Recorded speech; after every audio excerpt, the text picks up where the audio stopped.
Nights on 5. Good evening. This is the CBS Evening News. Dan Rather reporting.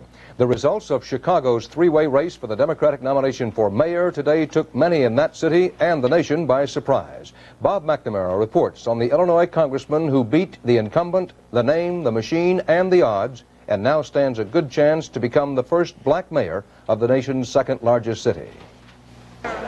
You want a Harold?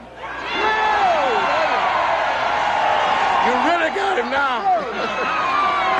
Harold Washington's victory changed the face of Chicago politics before the eyes of the city, and it wrecked the Democratic Party's vote-getting machine. The Democratic Party has been returned to the people. And today, Mayor Jane Byrne was supporting Washington, not asking for a recount. Because we don't feel that the numbers are going to work out any differently than we felt they were beginning to show for the last 10 days. He has won the race. Richard Daley, the son of the late mayor, was the other Washington casualty, Daley conceding early last night. Washington lost a bid to become Chicago's first black mayor in 1977. And now, 60 years old, a second-term congressman and longtime Illinois state legislator, Washington is a lawyer with a history of brushing the wrong side of the law. In 1970, his law license was suspended for taking illegal fees without performing the work. In 1972, he was convicted of not filing federal income tax returns for 4 years. He spent a month in jail and lost his law license a second time. But he says he's paid for those 10-year-old mistakes. Senator Alan Cranston was the only presidential hopeful to embrace Washington's campaign, and Walter Mondale could regret backing loser Richard Daley if Washington's elected Chicago's first black mayor. Mr. Mondale didn't see fit to pay his dues. He'll have to explain that. But first, Republican Bernard Epton is the man to beat in the April general election if Washington's to rule the nation's second biggest city. And Epton was angry with implications today that he raised a racial issue by campaigning in a white neighborhood. And I resent the fact that because I'm here in Bridgeport, which is my fourth stop, that everybody treats it as they're trying to make this a racist campaign. Washington may need the Democratic Party organization to put him in office, but some say the machine has no muscle. Harold Washington, not Harold. The black people in this community clobbered the machine. It was a massive black voter registration drive, and Washington's capturing more than 80% of the black vote that carried him to victory. And Washington's campaign is so confident of holding that black voter block through the general election that plans are being made for the historic day he can claim the mayor's chair. Bob McNamara, CBS News, Chicago. Congressman Harold Washington's victory in Chicago underlines the growing ability of black voters to influence the outcome of elections.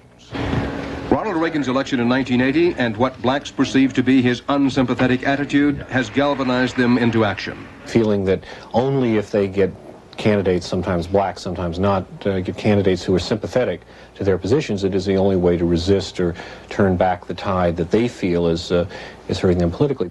According to the NAACP, more than 1 million black voters have been added to the registration roll since 1980, and they are voting.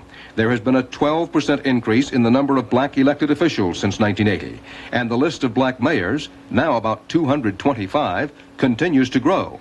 From Detroit to New Orleans, from Pasadena to Hartford, from Spokane to Birmingham, from Atlanta to Gary. What's more, blacks can prove to be the difference in elections where whites are the only candidates. Virginia, 1981. Lieutenant Governor Chuck Robb registered more than 80,000 new black voters. A lot of them voted for Robb. That was the difference, according to many analysts. The next place that difference may be felt is in Philadelphia's mayor's race, where former Mayor Frank Rizzo is running against City Director Wilson Goode. And it's going to make a difference for both major parties in 1984, especially for the Democrats. Blacks cast only 7% of the total vote, but they make up 16% of the Democratic tally nationwide. And that means Democrats running for president are going to have to take black voters more seriously than ever before. CBS News White House correspondent Bill Plant has learned tonight that 2 more top officials of the Environmental Protection Agency have been fired. The 2, EPA Inspector General Matthew Novick and Director of Administration John Horton.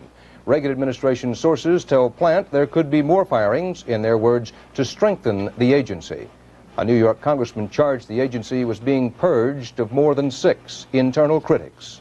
These developments tonight following the first Senate testimony today by Rita LaBelle since she was fired from a top EPA post. Eric Ingberg has more on what she said about what she didn't do.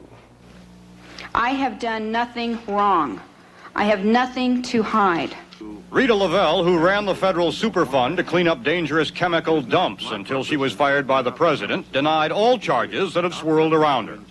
Senate investigators revealed that her boss, EPA Chief Ann Burford, has notified the Justice Department that Lavelle had been talking, perhaps improperly, to a defendant in a dumping case, that she might have been involved in conflict of interest, and faced a House perjury investigation. Senators who had examined Lavelle's appointment books were critical of Lavelle's frequent meetings over lunch and dinner with officials of companies under investigation for toxic waste dumping. The allegation is that you pursued these people more vigorously in the restaurants than you did in the courts.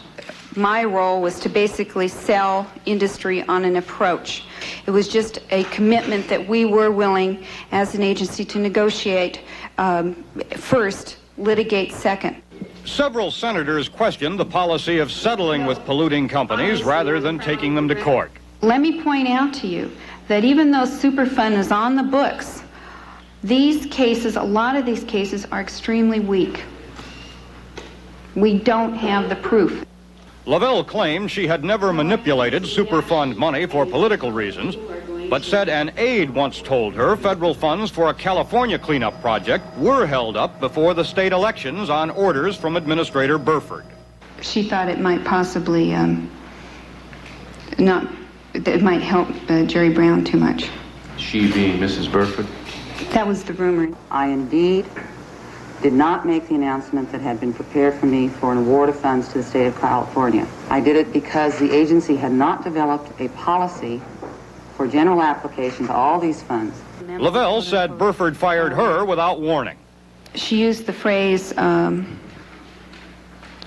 liar, disloyal to the team. CBS News has learned that the administration, citing budget reasons, now intends to kill the EPA's long-range exploratory research program, the same program which uncovered the threat of acid rain.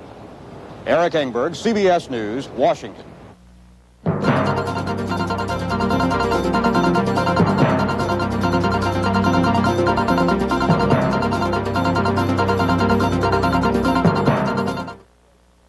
In spite of backbreaking interest rates, unemployment, and recession, we've done what the experts said couldn't be done.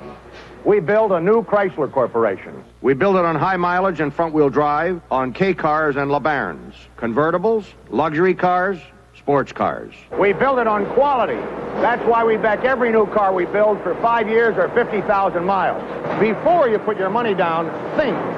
You can go with Chrysler or you can go with somebody else and take your chances. Patty, you didn't finish your cereal. Don't you like the taste? It lost its crunch. What can I do? Introducing delicious new Post Honey Nut Crunch Raisin Bran. Starts crunchy and stays crunchy with golden honey, chopped walnuts, crunchy cereal nuggets, and the goodness of Post Raisin Bran. You finished. It's a crunchy. Oh. New Post Honey Nut Crunch Raisin Bran. Delicious goodness that starts crunchy and stays crunchy. What we were looking for from Riyadh, said one London oil trader, was action, not words. If so, the traders today were disappointed because 5 major OPEC producers meeting in the Saudi Arabian capital failed to announce any action on a price cut. They said they'd reached agreement on a price cut but wouldn't say how much. And as Martha Teichner tells us from London, the Saudi oil minister had a blunt warning for the price war combatants. Sheikh Yamani's threat to oil ministers today was an ultimatum to OPEC and non-OPEC oil renegades alike. Submit to a moderate price cut the Gulf states dictate, prevent a price war, or we will undercut all of you. We have ample weight and power to make others think twice before waging a price war against us, Yamani was quoted. Saudi Arabia is warning that the Gulf states are still rich enough to undercut economically weaker OPEC members. At an emergency OPEC meeting next week, analysts speculate the Gulf states may offer to produce less oil to allow poorer members, like Nigeria, to have a larger share of the market. So they're still trying to hold things together, trying to get agreement at a price level that's high rather than low. Oil on the open market today continued to sell well under official rates, but prices tended to stabilize rather than drop. Europe's financial markets were less volatile today, reflecting a change from yesterday's pessimism over oil prices to a cautious recognition that a world oil price war and the economic chaos it could bring might still be prevented. Martha Teichner, CBS News, London. 2 Libyan hijackers gave up today. They released 158 hostages they'd held on the ground at Malta for almost 3 full days. Passengers and crew were reported in good condition. The hijackers commandeered the Libyan plane last Sunday. They were identified as army officers who oppose Libyan leader Muammar Gaddafi. When Braniff International Airways filed for bankruptcy last spring, it claimed it was the victim of predatory practices by American Airlines. Braniff took its case before a federal grand jury in Fort Worth. That jury returned no criminal indictments today, but Steve Croft reports a civil suit filed in Washington gave Braniff some revenge. The government suit charged American Airlines with attempted price fixing and provided a rare glimpse inside the executive suite of a major U.S. corporation. The government suit charges that American President Robert Crandall called Braniff President Howard Putnam at the height of the fare war and tried to declare a truce. Crandall: I think it's dumb as hell to sit here and pound the out of each other and neither one of us making a dime. Putnam: do you have a suggestion for me? Crandall: yes, I have a suggestion for you. Raise your fares 20% and I'll raise mine the next morning. You'll make money and I will too. Putnam: we can't talk about pricing. Crandall: Howard, we can talk about anything we want. The Justice Department suit asked that Crandall be barred from serving as America's president for the next 24 months or holding any position that involves setting fares. A spokesman for American Airlines said today there was no violation of antitrust laws, but they did not deny the phone call had taken place. The complaint filed by the Justice Department against American and Mr. Crandall was because of one offhand remark which was made in a secretly recorded telephone conversation. Absolutely no anti-competitive action was taken either by American or Braniff. The government won't say how it learned of the conversation between Putnam and Crandall, but CBS News has learned that it was secretly taped by Braniff's president and turned over to federal authorities. The battle goes on. Steve Croft, CBS News, Dallas.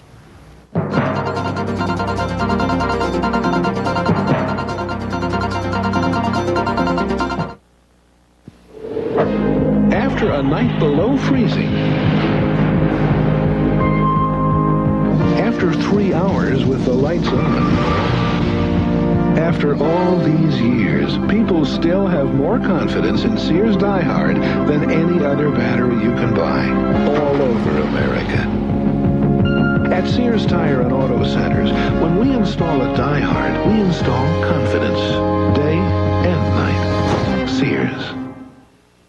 When I was a kid in the movies, we made the richest old-fashioned milkshakes in this famous Hamilton Beach milkshake machine. Boy, did they taste great. Today, Hamilton Beach makes the same type milkshake machine for your home, the Drink Master. Same mixing action, same cold stainless container, the same rich taste. Take it from the Mick. It makes them thick. It makes them quick. Hamilton Beach Drink Master. Taste of yesterday, a great gift today. Start tasting. A former governor from the South today made it formal and made it a foursome. Bruce Morton looks at the latest Democrat to declare for president. Name Reuben Askew, nickname Reuben the Good, because he's a Presbyterian elder, and because as two-term governor of Florida, he pioneered laws on financial disclosure for politicians and open government. Age 54.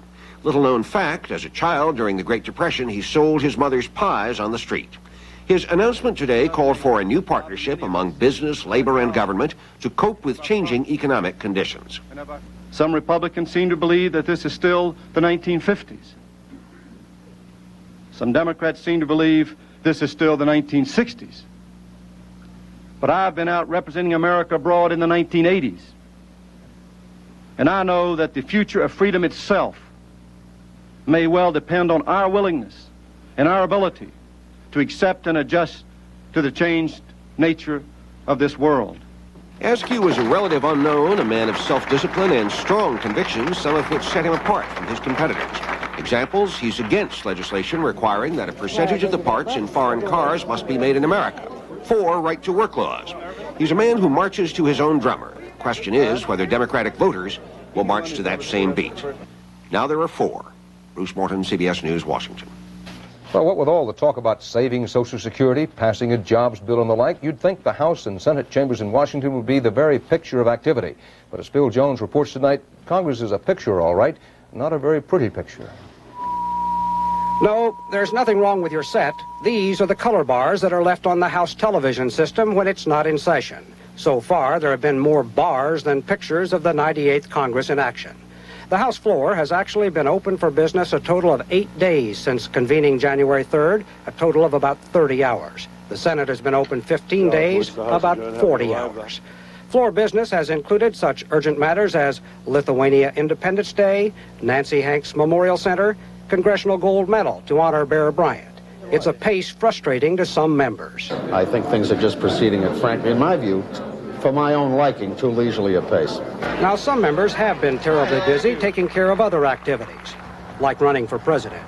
And the Speaker, he's found time for, well, playing speaker on a network TV show. What were you saying last week about that do-nothing Congress down there in D.C.? You do not want to get me started on that, Cliff. Of course, things have been happening off the floor. 5 House committees under Democratic control have been squabbling over who will control the juicy EPA controversy. And after all the talk about urgency, a jobs bill is still not on the president's desk. And the Social Security reform package recommended by a presidential commission is still in committee. So is all this delay justified? The legislative body that moves slowly moves well. The biggest mistake that we made was in the last Congress when we moved forward with the haste that we did, and it turned this nation into the disaster that's out there right now. Now, the last few years, we've come to almost a screeching, grinding halt. I think part of it is that the process has become so open that politically you get flack and criticism if you do anything. Speaker O'Neill claims that there'll be lots of legislation ready to go soon, and it should be just in time for the mad rush to get out of here for the Easter vacation. Phil Jones, CBS News, Capitol Hill.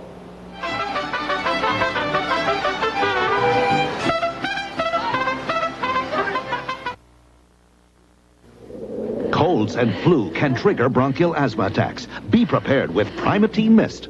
Primatene, the fastest type relief known for occasional attacks, restores free breathing in as fast as 15 seconds.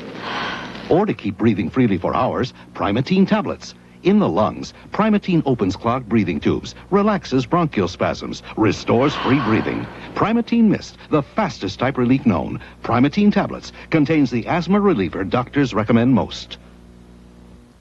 When you're just starting out, you don't have a lot of extra money for insurance. So Aetna has a whole life policy that starts you out for as little as term. Aetna, I'm glad I met you. Aetna has a policy that fights inflation, too. While prices have gone up, premiums have come down. Aetna, I'm glad I met you. And Aetna group plans give employees medical and life coverage at very low cost. Aetna, I'm glad I met you. Call your Aetna agent. We'd love to meet you. We heard earlier of a fragile ceasefire in the oil price war. If that war should resume, as many think it will, nowhere would the battle damage be greater than Mexico. Mexico sells more oil to the United States than anyone else and says it might reduce its prices by Friday. For the Mexican people, Jerry Bowen tells us, this could mean even deeper economic misery.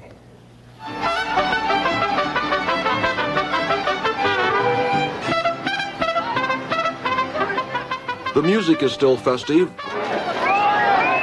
The matador's still brave, but behind it all, behind the illusion, people are desperate. It's terrible.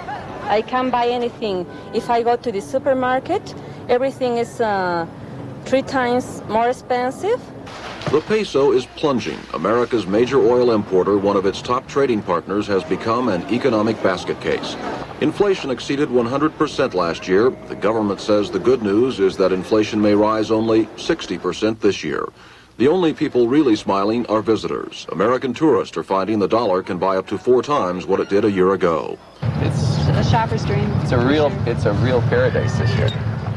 It's paradise, too, for the willing American investor. A Monterey office building is up for sale. It cost $21 million a year ago. Now the same building, it can be bought at $4.5 million. The difference, of course, is of the exchange rate. In smoggy, overpopulated Mexico City, the few rich and the overwhelming poor alike are complaining. This attorney can't afford the imported goods he likes. This shoeshine boy says his income is unchanged, but it only goes half as far. Plants are closing by the score. Manufacturers can't pay for imported raw material. By U.S. standards, it is estimated that half the workforce is jobless. In the rural areas, too, the national pride has been wounded. This campesino, told of the story we were doing, replied bitterly, "You have come to make fun of me." New pastimes include watching the peso futures fall on the Chicago Board of Trade and staying ahead of rumored price increases, stocking up on everything from rice to window glass. And there was the newspaper report of a group of housewives who raided a neighborhood grocery store, clearing the shelves of food, but ignoring the open cash register filled with pesos. Mexicans have a very low regard for their own currency these days. There is a concern that the traditional patience, some call it apathy of the people, may be wearing thin. The poor talk about the good old days, the late 70s when oil money was even trickling down to them. The rich ponder the possibility of social unrest if things get worse. Diplomatic sources say a wave of political and economic refugees would replace the flow of illegal aliens crossing the U.S. border now if the worst occurred. Stateside economies, already wounded by Mexico's problems, would be overwhelmed. Completing the nightmares, say the diplomats, would be a threat to the oil flow by a hostile government on America's southern border. The consensus, though, is that the worst will not happen, that Mexico's trading partners, especially the United States, will pour good money after bad, if necessary, to help a neighbor. And that, in part, is what Mexico's politicians are banking on. I don't think that the United States can stay apart from this problem. The Mexican problem, it's already an American problem. Part of the problem facing new President Miguel de la Madrid is cutting government cost and raising revenues to pay off the massive debt. Falling world oil prices are not helping. Each $2 drop per barrel means $1 billion loss for Mexico. There is a hint of potential trouble from the powerful labor unions. University employees and auto workers have gone on strike against austerity measures. Cotton workers briefly closed the international bridge to El Paso one day over stringent export controls. People tend to look at this crisis as purely economical. There's an underlying crisis there which is more profound and deeper. It is a crisis of confidence in a government historically flawed by corruption which confronts the Mexican people, what many see as the legacy of former President Lopez Portillo.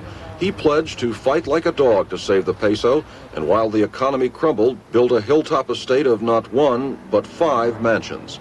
Mexicans call it the Hill of the Dog. The people that read about it, that go by, that hear about it, they feel very upset about it because they will never find an excuse for such a thing. It's a symbol of corruption. For all this, the political system is still seen as stable, the people viewed as willing to give the new president a chance to fulfill his pledges to fight corruption, his promises to restore the economy to the glory days of recent years, when the people's mood, like the country's music, really was festive. Jerry Bowen, CBS News, Mexico City.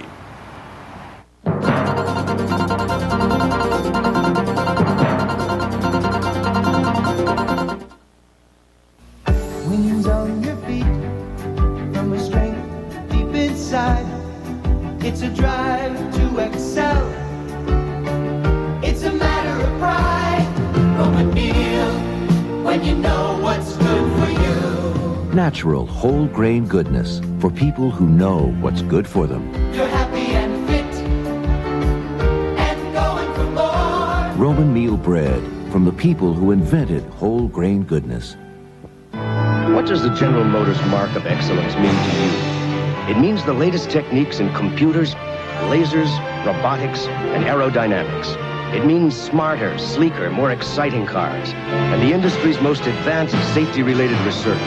At GM, excellence isn't just a quality. It's a commitment to always be better and better. We're living up to our commitment. Right now, today, we're the best GM ever.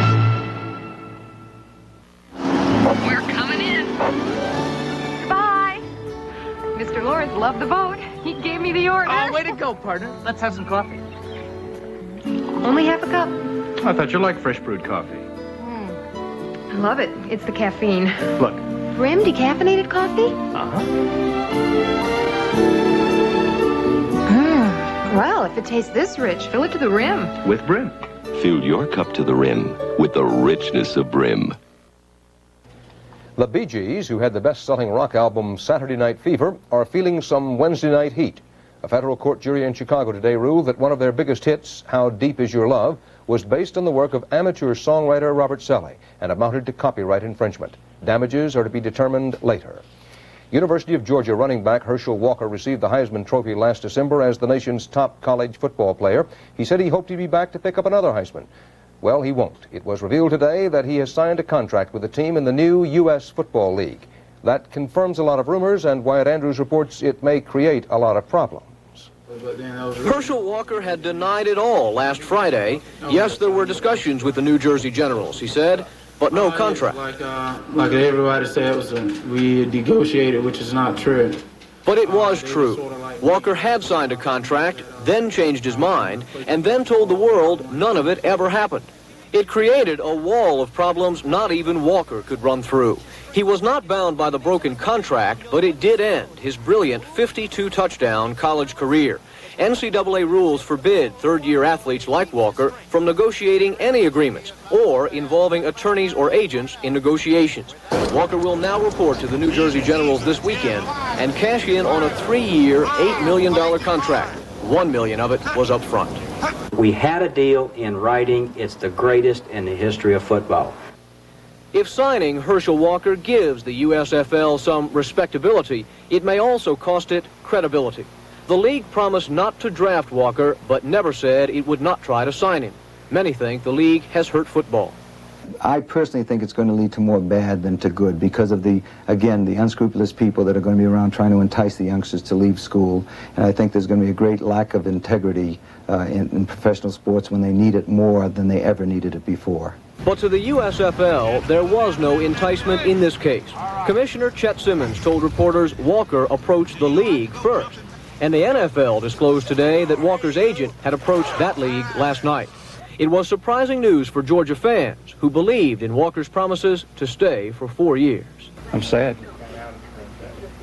Our big shot's gone. He took the money and ran while he could. It was the best idea.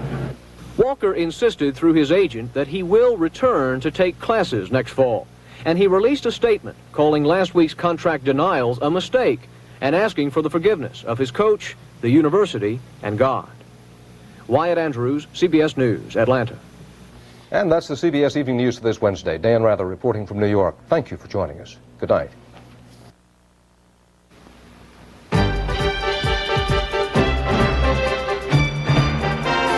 There's a lot you can have with a new Subaru station wagon, like great mileage, front-wheel drive, or on-demand four-wheel drive, power windows, tilt steering wheel, power steering.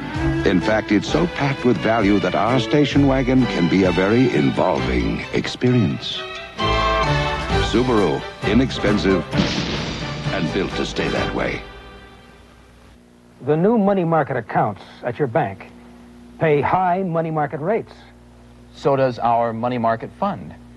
The new money market accounts also give you easy access to your money. So does our money market fund. But unlike a money market fund, ours is federally insured. Introducing insured money market accounts from America's banks for security with no ifs.